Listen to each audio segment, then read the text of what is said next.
On March 5, 1959, a tragic event unfolded in Arkansas. But it's something people know little about since the U.S. government did a phenomenal job in covering up this dark chapter of Black history. It was a massacre involving Black teenagers who were trapped inside their hostel, padlocked from the outside, and horrifically burned alive. The intent was to claim the lives of all 69 Black boys living there, and tragically, 21 were burnt to death. This shocking incident remained hidden from public awareness for decades, primarily due to the effective cover-up orchestrated by the state of Arkansas. Even now, many years later, there is still no official cause of the fire, and those responsible never faced justice. This tragic event unfolded due to a deeply segregated and racially discriminatory American South in the 1950s. It was a period when American boarding schools, though diverse in their purposes, were far from equal in their treatment of students. These schools were not only places of education and discipline, but also tools for enforcing racial segregation. In that era, the quality of education one received was often determined by their race. Segregated boarding schools were established, catering to specific racial groups and rarely promoting integration. For them, Black and white children could never get along together.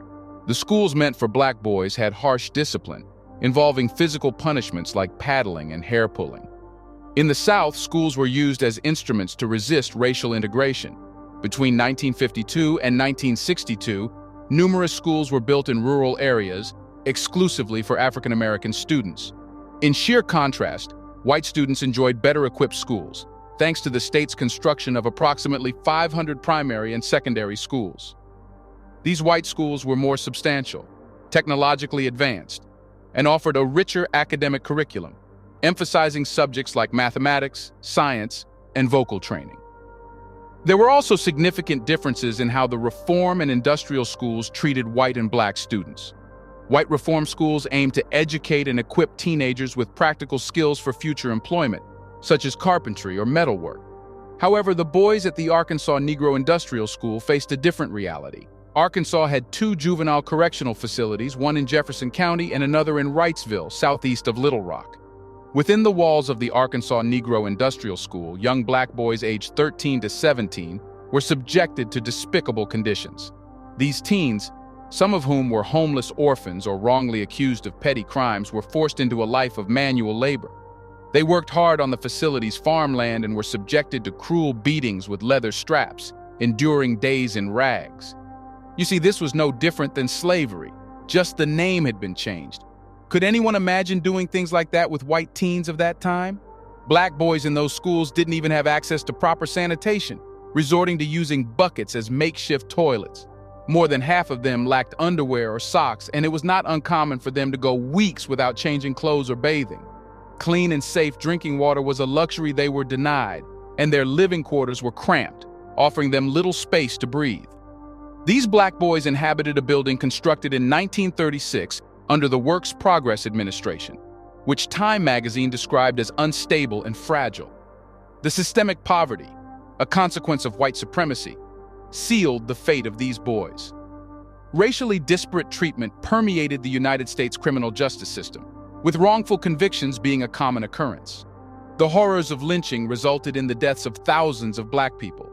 This dark era, known as the Jim Crow era, left an unforgettable mark on Arkansas's history, and many lawyers capitalized on the plight of African American victims, particularly during the school desegregation crisis. During this period, very few white Americans were willing to embrace equality with Black people. The Reconstruction era granted significant rights to Black Americans, including voting rights, U.S. citizenship for formerly enslaved individuals, the establishment of Black churches, and better access to farmland and education. However, as the Reconstruction era ended, these rights were swiftly revoked by the South. It was due to the authority state governments held over matters within their respective regions, particularly education. Before we continue further, tell us, are you enjoying the video?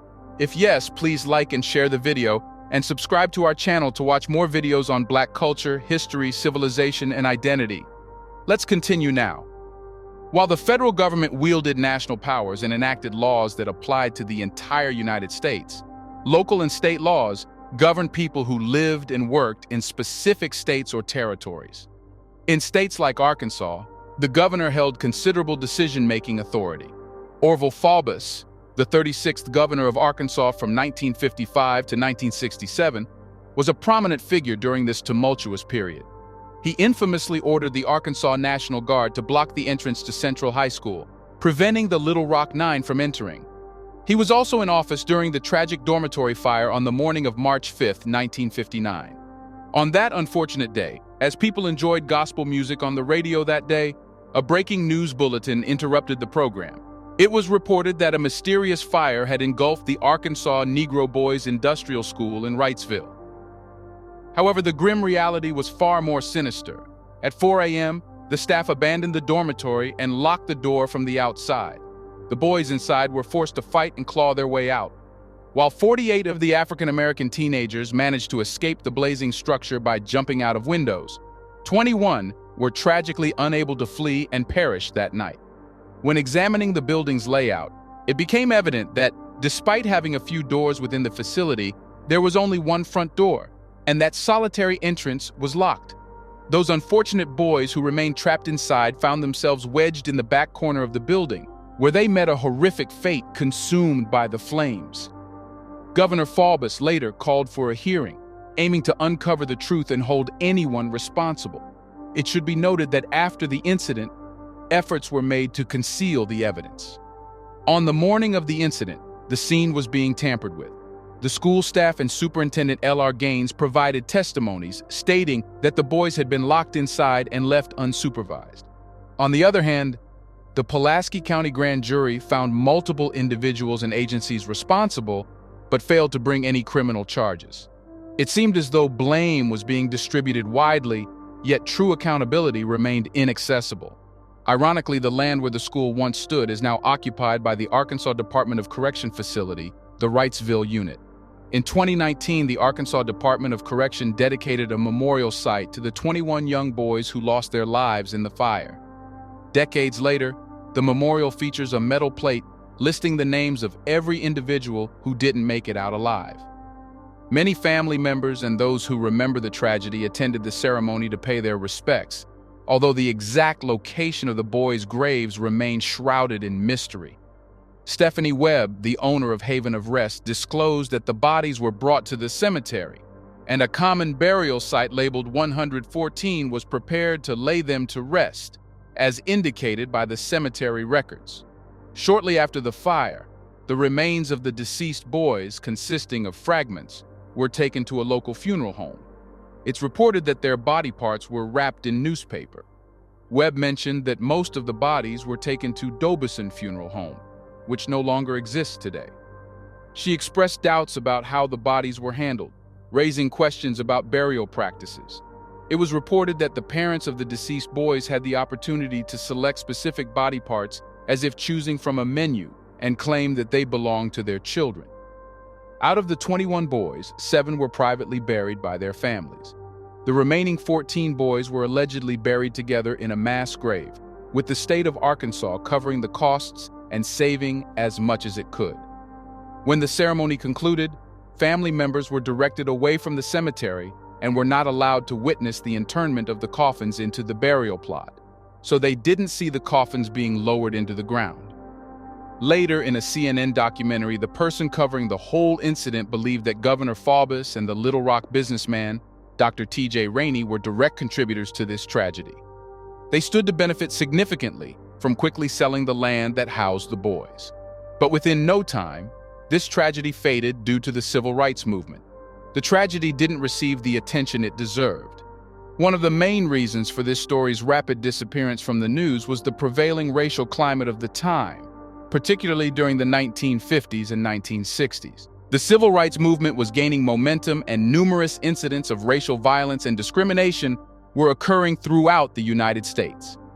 The media's focus was primarily on prominent events and developments related to the broader civil rights struggle. Yet the tragic Arkansas dormitory fire of 1959 left a lasting impact on the history of racial injustice and the fight for civil rights.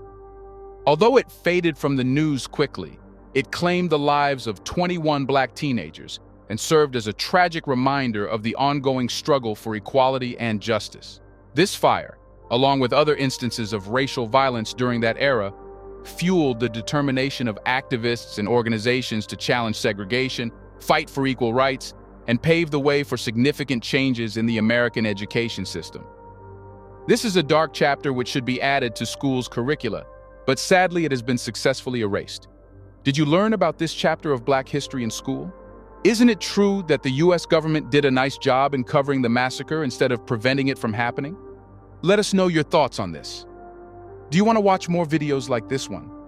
If yes, subscribe to our channel and press the bell icon next to it. We have decided to bring videos on something nobody talks about: the Black culture, civilization, history, and evidence about how glorious Blacks have been. Thanks for watching, and until the next video, stay tuned